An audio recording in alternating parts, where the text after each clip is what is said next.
ညနေစာအတွက်ဝတ်တာခင်းဒီချောချဲလေးချက်လိုက်ပါအောင်မယ်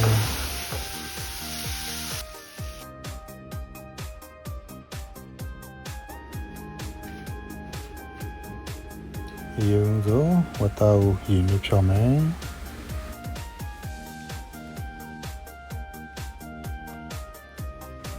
ဝတ်သားကိုရည်ညွှန်းဖြောတဲ့အခါမှာမဆက်ဆက်လေးဖြစ်လာတဲ့အတွက်ကြောင့်တုံးသေးပြီးတဲ့အခါမှာအရာကိုအဆင်ပြေပါတယ်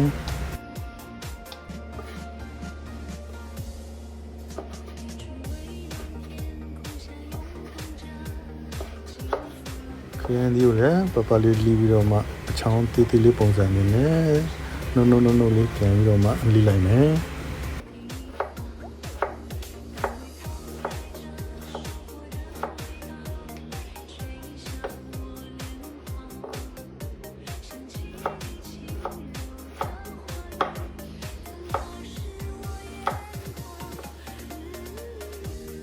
ကဲဝတ်သားလေးရပြီ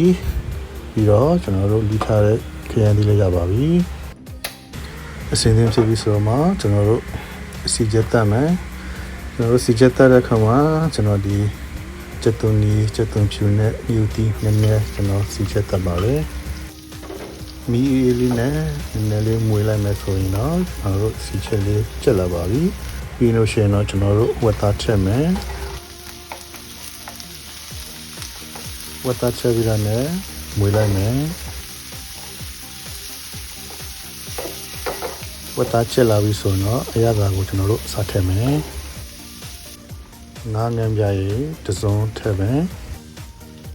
ပဲငန်းပြားရည်အကြီးတစ်စုံထည့်မယ်ပဲငန်းပြားရည်အနောက်တစ်စုံထည့်မယ်တခြားနည်းနဲ့ထည့်မယ်အရသာစုံပြီဆိုတော့ကျွန်တော်တို့အရသာပုံနှောင်းလုံးပြီးတော့မှကျွန်တော်တို့မွေးမယ်ဝတ်သားလေးနူးလာပြီဆိုတော့ကျွန်တော်တို့ဒီခရမ်းကြီးကိုထည့်မယ်ရတာနဲ့ဆန်းအောင်တမအောင်လဲကျွန်တော်တို့ဒီချာကိုမွေးပေးရပါမယ်သားတွေမှာဆက်ဆက်မဖြစ်အောင်ကျွန်တော်တို့ရေနွေးထည့်ပြီးတော့မှဒီချာကိုနူးဣနေအောင်ကျွန်တော်တို့မွေးပြီးတော့မှချက်ပေးရပါမယ်ကဲအခုဆိုရင်တော့နူးဣနေတဲ့ဝတ်သားခရမ်းကြီးချက်လေး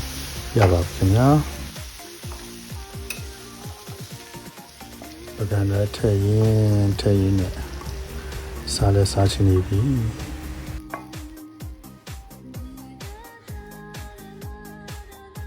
ဝတ်သားလည်းနူးလေး